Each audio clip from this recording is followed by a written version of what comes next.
Hi, this is Amy from Little Playful Learners, and I have a new Seesaw tip for you that I'm really excited to share, and I hope you love it.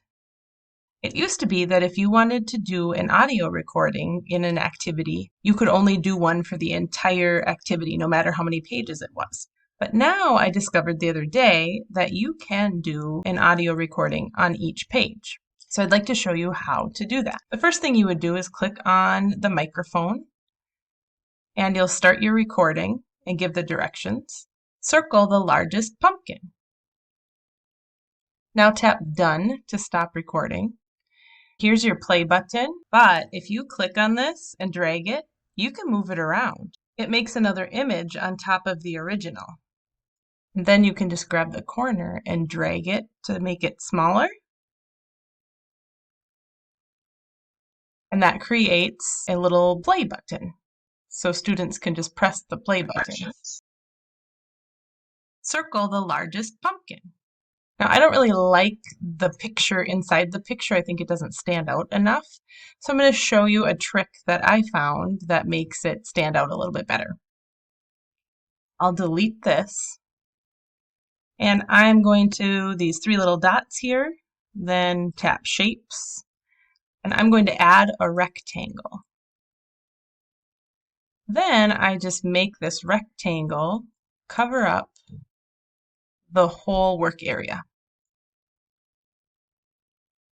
And I've decided I'll make my play buttons or my audio buttons always green. Now I'm going to go back and do the recording again with this green background.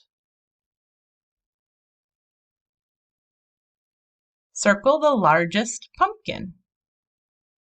Now I can drag this, make it smaller. Then I come over here and I delete the original green background, and I'm left with the activity and this green button. If I tap the three dots, I can lock it in place. Then students can press the play button. Circle the largest pumpkin. Now I can go to the next page and do the same thing. Tap the three dots, tap the Shapes button, and add a rectangle.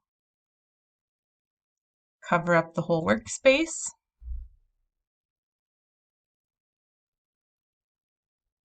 Change the color if you want to.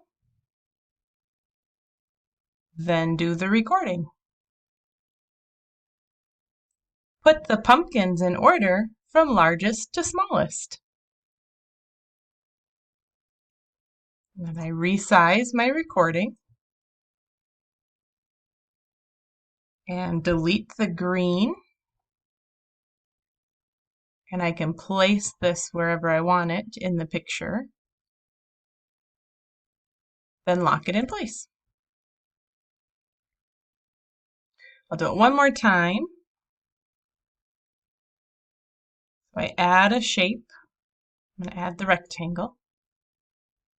Make it full size.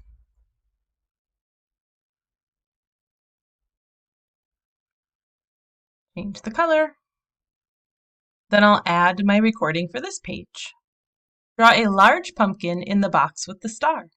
Draw a small pumpkin in the box with a heart. And resize it. Delete the background.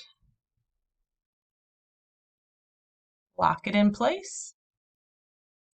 Then I tap Check to create the activity. And that's it. I think it's going to be really helpful for getting those little learners to be a little bit more independent and successful in these activities. Thanks for watching.